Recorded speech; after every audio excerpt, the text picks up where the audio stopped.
El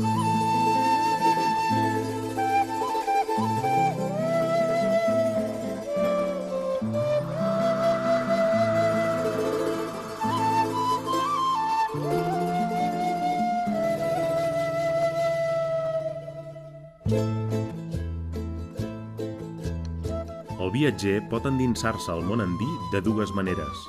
Bé admirant unes restes arqueològiques que es fonen amb el paisatge, bé recorrent congostos, valls, salars, llacs, altiplans teixits d'arbustos bruns i escalant gegants nevats de 6.000 metres.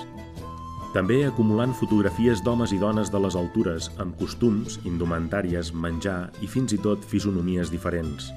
Però també pot i ha de buscar les essències culturals dels pobles aimares, quètxues o els minoritaris uros, que segueixen conservant les seves tradicions mil·lenàries. Aquí cal oblidar-se del rellotge, sortir de la ruta, per un dia asseure's a l'entrada d'una casa de tova compartint un mate de coca i escoltar com el temps, l'espai i la natura són mons permeables, de difusos límits que s'obren al cosmos des d'una perspectiva animista. Les zones andines del Perú i Bolívia representen la continuïtat d'una mateixa cultura, avui reivindicada pels actius moviments dels indígenes. Aquest és un moment perfecte per visitar aquests països i gaudir de les seves realitats. Però mentre el rom polític d'aquells que una vegada formaren una sola nació prenguin camins diferents, seguiran dominant el territori els còndors, el sol, els vents i les neus implacables que germanen la seva identitat.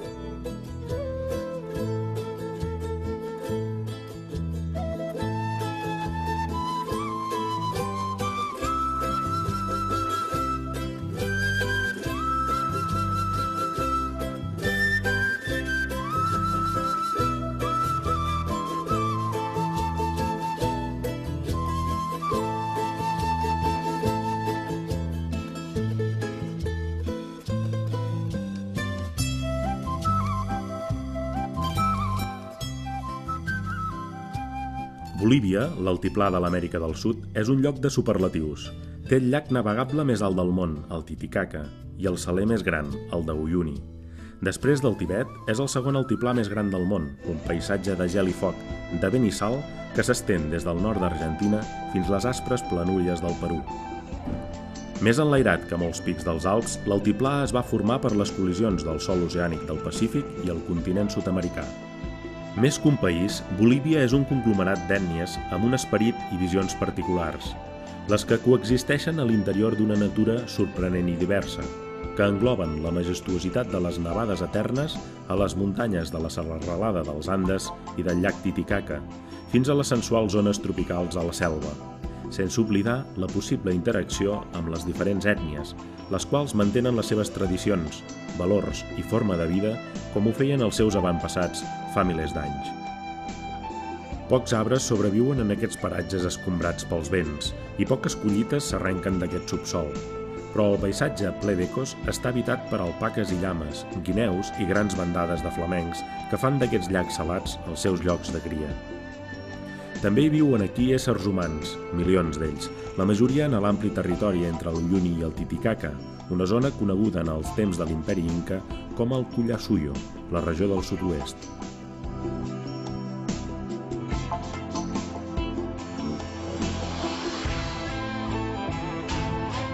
A l'univers andí, el sol regna sense pietat, convertint les neus de la serralada en reflexos, doblegant els rostres indígenes. Aimares i quètxues, de pell abrupta com els plecs de les muntanyes, caminen en sandàlies sobre la navalla del vent, a més de 4.000 metres d'altitud. Aletejant els seus ponxos gastats, creen remolins que juguen a aixecar el vol del còndor. Però, pel Senyor dels cels, els Andes no poden tenir fronteres. Els Andes són la frontera.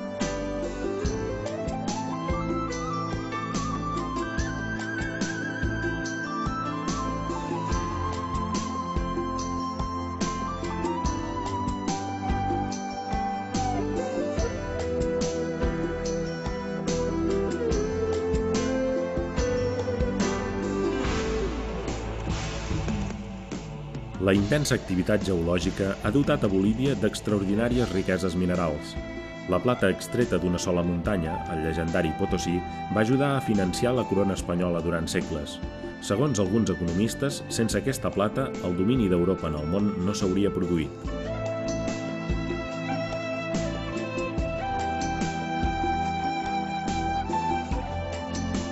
De totes maneres, enmig de tota aquesta riquesa, la renda per càpita del país és menor a 2.000 euros anuals.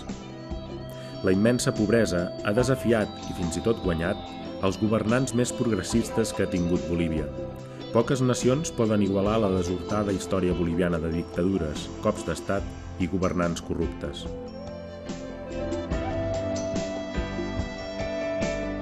Un observador ocasional diria que gairebé tots els bolivians són de pell fosca i que la majoria són pobres, mentre que una minoria són adinerats i blancs. Però les diferències racials mai són tan simples. La divisió més abrupta pot ser la que existeix entre la meitat de la població que únicament parla espanyol i la resta, els habitants indígenes de Bolívia, que parlen una de les 36 llengües oficials, entre elles l'aimara i el quèchua, majoritàries a l'altiplà.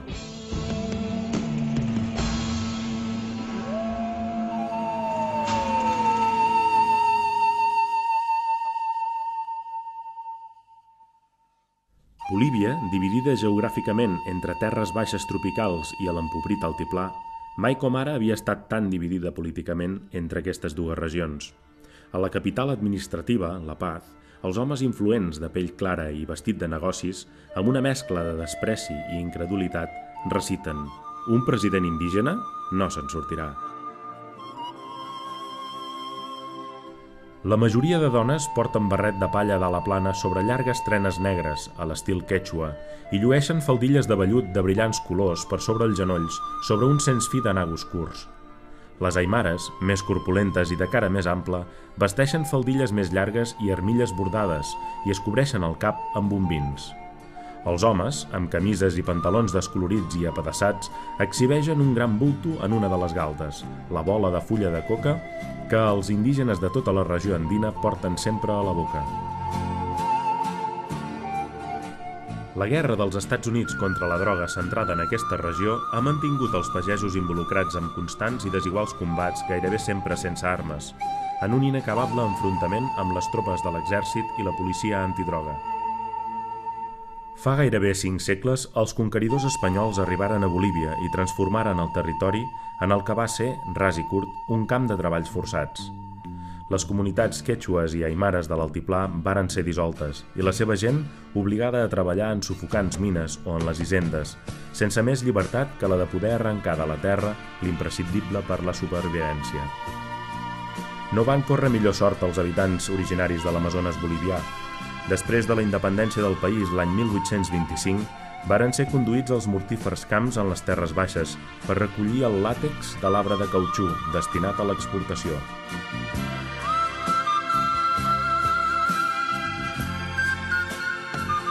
La història andina és plena de revoltes indígenes, però gairebé totes acabaren en tragèdia. Encara avui, en les regions apartades, continua sent habitual que les dones siguin violades pels seus amos, quedant estigmatitzades de per vida. Profundes diferències econòmiques, ètniques i geogràfiques divideixen unes terres riques en tradicions i recursos. A l'oest muntanyós predominen les comunitats indígenes. A les terres baixes orientals, els descendents dels europeus controlen els negocis.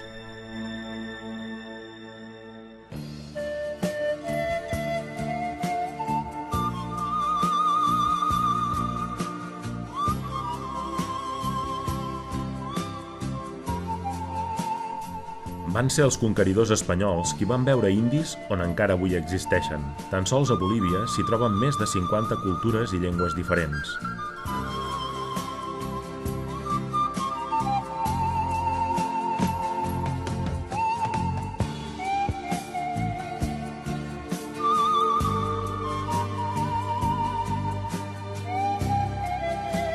Al preguntar-li al president del Consell Municipal a què aspirava, ell contestà que al Collasuyo, a l'imperi Inca.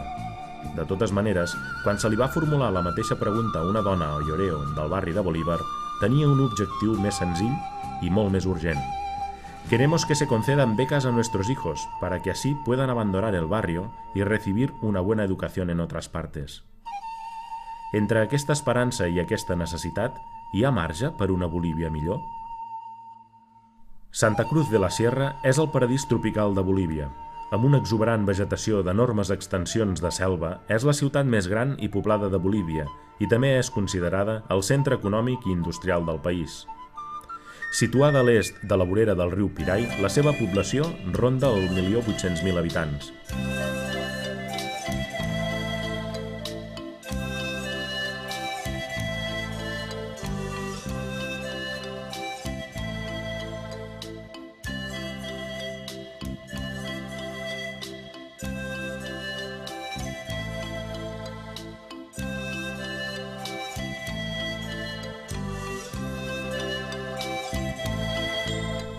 Sucre, altrament coneguda per Charcas, nom originari del poble fins l'any 1538, es troba situada a 2.750 metres d'altitud, en una de les capçaleres de la vall, de clima sec i càlid.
Bolívia es divideix en 3 regions geogràfiques. L'andina, al sud-oest, amb el llac Titicaca, el més alt del món, a 3.810 metres d'altitud. La regió subandina, al centre-sud. I, finalment, la regió de Los Llanos, al nord-est, coberta d'extenses selves riques amb flora i fauna. Bolívia és un país megadivers, doncs es situa entre els 11 països del món amb major varietat d'éssers vius, ecosistemes i varietats genètiques. El seu gradient altitudinal oscil·la entre els 90 i els 6.542 metres.